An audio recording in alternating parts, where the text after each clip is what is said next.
and can set bright-line moral standards for its people. And in the setting of those moral standards, I believe that they can say that certain kinds of activity can exist and certain kinds of activity cannot exist. Could they say, for example, it is against the law at the dinner table to tell really serious lies to your family? Yes, they could make that a law, but there would be no rational basis for the law. Oh, really? It's very immoral. I mean, I know it's certainly immoral to tell very serious, harmful lies to your own family under certain circumstances. And around the dinner table, some of the worst things can happen. But so Texas could go right in there and any kind of morality that they think is just immoral or bad, cheating, perhaps. What about rudeness, serious rudeness, etc.? Well, again, if Texas did pass a law, it would have to show through some rational basis test that it's rationally related to some state interest. Mr. Rosenthal, don't you think that what laws a state may constitutionally pass has a lot to do with what laws it has always been thought that a state can constitutionally pass? So that if you have a 200-year tradition of a certain type of law, and I don't know of a 200-year tradition of laws against lying at the dinner table, the presumption is that the state is within the bounds of the Constitution to pass that law as declaring what it has proscribed as contra bonos mores, a term that's been in the common law from the beginning, as against good morals. Bigamy, adultery, all sorts of things like that. And isn't that determined pretty much on the basis of what kind of laws the state has traditionally been allowed to pass? Certainly, and it goes to things as diverse as. I don't suppose you're going to argue that Loving against Virginia was incorrectly decided, are you? Oh, certainly not. And that was certainly a long tradition that supported that. But it also violated a fundamental right. And that's the issue here. Yes, and the fundamental right that was asserted there is a long-established fundamental right that we don't treat races differently because we think that one's inferior or we stereotype some. There was a constitutional text there, wasn't there, with Loving versus Virginia? I thought there was something about a civil war and no discrimination on the basis of race. Yes, and the same with the case that was cited in Florida. When did Texas select homosexual sodomy as a subject of specific criminal prohibition? Sodomy as a my question. Go ahead. Yes, but my question is about sodomy among two adults of the same sex. Yes, sir. And sodomy has a long-standing tradition of the history of Texas of sodomy being against the law. However, when was the first statute passed? I think 200 years was mentioned. Was there a law on the books in 1803? No, I don't think Texas was a state. Doesn't have to be. Doesn't have to territorial. It's a trick question, Mr. Rosenthal. Don't fall into that trap. 1803, or the first date of the Texas legislature's meeting? Did they pass it at the first meeting of the legislature? Well, certainly in the 1854 Penal Code, the kinds of activity that would classify now as sodomy were against the law. However, I think to address your question, when did they single out homosexual sodomy? In 1973, in the passage of the 1974 Penal Code. So the issue here doesn't have much of a long-standing tradition specific to this statute, does it? Well, not specific to that statute, but it has a long-standing tradition in Texas as being something that should be proscribed and something that is regarded as immoral and unwholesome. Well, homosexual sodomy was unlawful in Texas. From when? There was not a statute addressed just to that. It was addressed to sodomy in general, but homosexual sodomy included. And that law goes back how long? 1803. To the time that Texas was a republic, yes. Before it. What about the statute, which this Court, I think, once had to grapple with? People felt during World War I that it was immoral to teach German in the public schools. So then would you say that the state has every right to do that? Parents want their children to learn German, but the schools forbid it. See, the hard question here is, can the state, in fact, pass anything it wants at all because they believe it's immoral?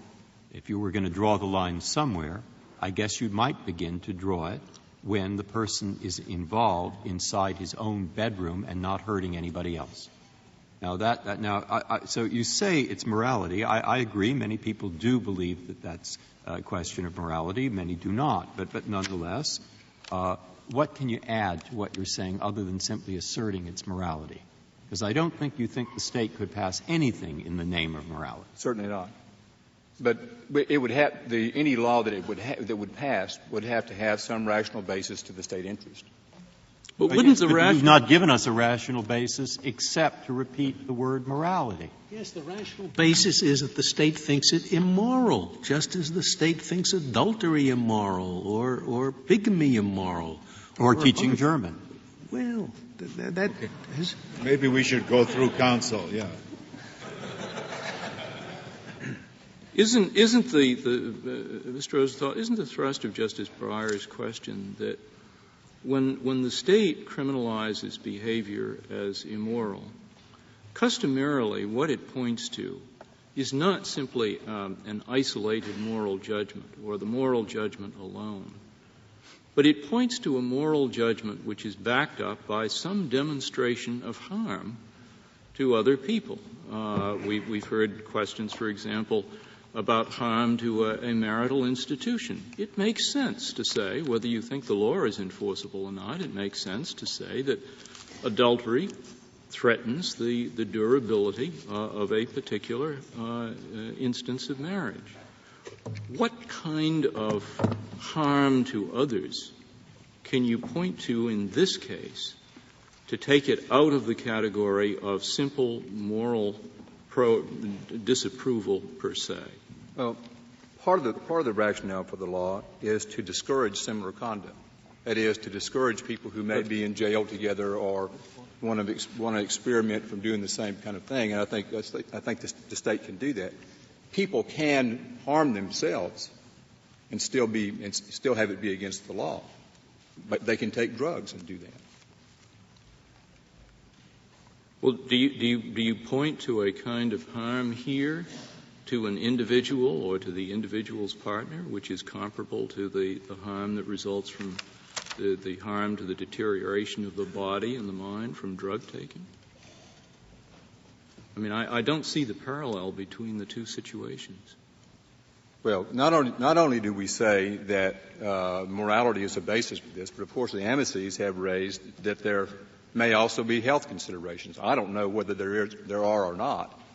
That is not the state's claim in any case. That's not the state's claim, but I can't say that it's not true. And obviously, this court did you read? I don't know. I can't remember now who filed it, but there was one medical brief filed on that subject, and the argument there was that in fact these laws are directly antithetical to the health claim. Do you have any comment to make on that brief? Yes, sir. There was a law filed on behalf of the respondents that took exactly the opposite position.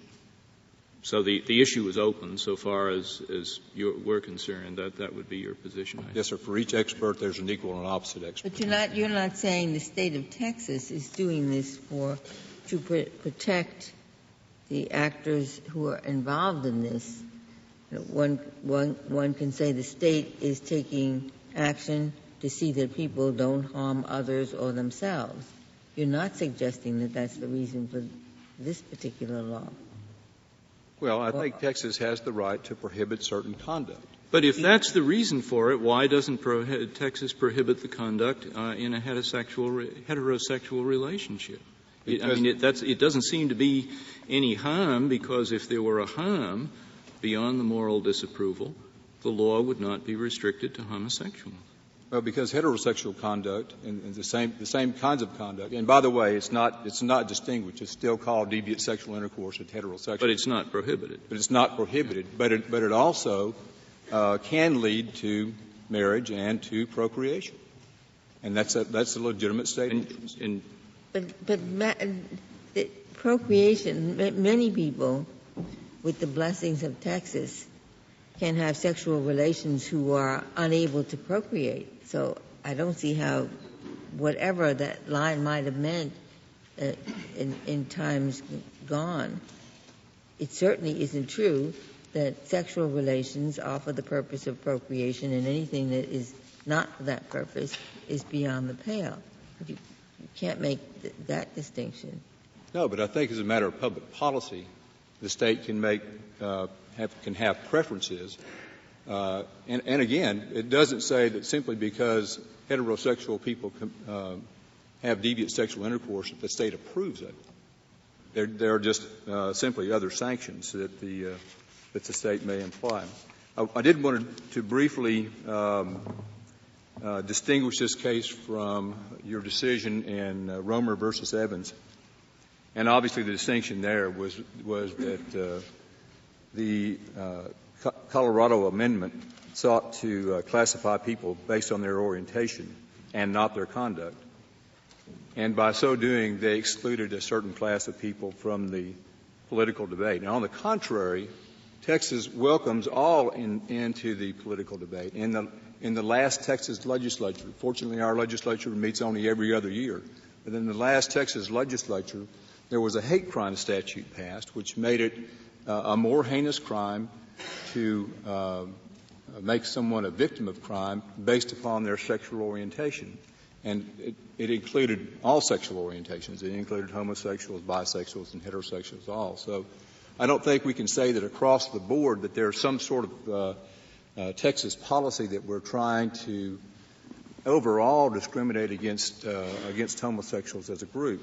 Somebody wants to participate in the political process, run for political office, who is homosexual, and the charge is made on the other side, don't vote for this person. This person is a lawbreaker. Well, there is a closer connection to Roma in that regard, isn't there? Well, that would be true if it weren't the historical fact that that's not in fact true. That there have been people who have campaigned in Texas and have admitted their homosexuality and had been elected to office. But they could be charged as lawbreakers. No, ma'am, they can't be charged as lawbreakers for having that orientation. They can only be charged as lawbreakers if they commit that particular act. And then again, the state does not allow any disabilities to come from Class C misdemeanor acts. I'm sure it's obvious to this Court that the issues of homosexual rights are highly emotional for the petitioner and their supporters, but equally anxious for this Court's decision are those who are, number one, concerned with the rights of states to determine their own destiny, and two, and possibly more important, those persons who are concerned that the invalidation of this little Texas statute would make marriage laws subject to constitutional challenge. Then again, how far behind that can there be other acts of sexual gratification brought for constitutional challenge also? There's already movements to lower the age limit of consent for children engaged in sexual practices. Then there are secondary effects, particularly in Texas law, where we are a common law state, and the common law is based upon community property shared by both spouses. The state of Texas is asking this Court to be mindful of the far-reaching aspects of your decision in this case, so as not to disenfranchise 23 million Texans who ought to have the right to participate in questions having to do with moral issues. We ask you to affirm the Texas Court of Appeals. Thank you, Mr. Rosenthal.